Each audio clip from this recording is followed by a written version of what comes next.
ಕೋರ್ಟ್ನ ಸೂಚನೆಯಂತೆ ರಾಜ್ಯದಲ್ಲಿ ದ್ವೇಷದ ಮಾತು ಭಾಷಣಗಳ ತಡೆಯಲು ಸಮಿತಿಯು ರಚಿಸಲಾಗುವುದು ಎಂದು ಮುಖ್ಯಮಂತ್ರಿ ಬಸವರಾಜ ಬೊಮ್ಮಾಯಿ ಗುರುವಾರ ಹೇಳಿದ್ದಾರೆ. ಸುದ್ದಿಗಾರರೊಂದಿಗೆ ಮಾತನಾಡಿದ ಅವರು, ದೇಶಾದ್ಯಂತ ಪ್ರಮುಖವಾಗಿ ಸಾಮಾಜಿಕ ಜಾಲತಾಣಗಳಲ್ಲಿ ದ್ವೇಷದ ಭಾಷಣಗಳು, ಮಾತುಗಳು ಹೆಚ್ಚುತ್ತಿವೆ. ಈ ನಿಟ್ಟಿನಲ್ಲಿ ಸುಪ್ರೀಂ ಕೋರ್ಟ್ನ ಆದೇಶವನ್ನು ಕಟ್ಟುನಿಟ್ಟಾಗಿ ಪಾಲಿಸಲಾಗುವುದು.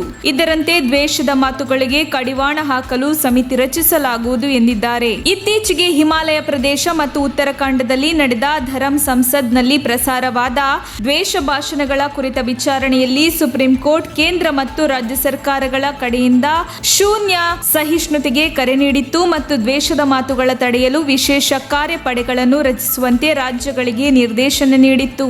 ದ್ವೇಷದ ಭಾಷಣಗಳನ್ನು ಪ್ರಸಾರ ಮಾಡುವ ಸಾಧ್ಯತೆ ಇರುವ ಜನರ ಬಗ್ಗೆ ಗುಪ್ತಚರ ವರದಿಯನ್ನು ಸಂಗ್ರಹಿಸುವಂತೆಯೂ ಒತ್ತಾಯಿಸಿತ್ತು. ಟಾಸ್ಕ್ ಫೋರ್ಸ್ ಅನ್ನು ಸ್ಥಾಪಿಸುವುದರ ಹೊರತಾಗಿ ಗುಂಪು ಹಿಂಸಾಚಾರ ಮತ್ತು ಹತ್ಯೆಗಳನ್ನು ಪ್ರಚೋದಿಸುವ ಪ್ರವೃತ್ತಿಯನ್ನು ಹೊಂದಿರುವ ಸಾಮಾಜಿಕ ಮಾಧ್ಯಮ ವೇದಿಕೆಗಳಲ್ಲಿ ಬೇಜವಾಬ್ದಾರಿ ಮತ್ತು ಸಂದೇಶಗಳು, ವಿಡಿಯೋಗಳು ಮತ್ತು ಇತರ ವಸ್ತುಗಳನ್ನು ಪ್ರಸಾರ ಮಾಡುವುದನ್ನು ತಡೆಯಲು ಕ್ರಮಗಳನ್ನು ತೆಗೆದುಕೊಳ್ಳುವಂತೆ ಕೇಂದ್ರ ಮತ್ತು ರಾಜ್ಯ ಸರ್ಕಾರಗಳಿಗೆ ಸೂಚಿಸಿತ್ತು.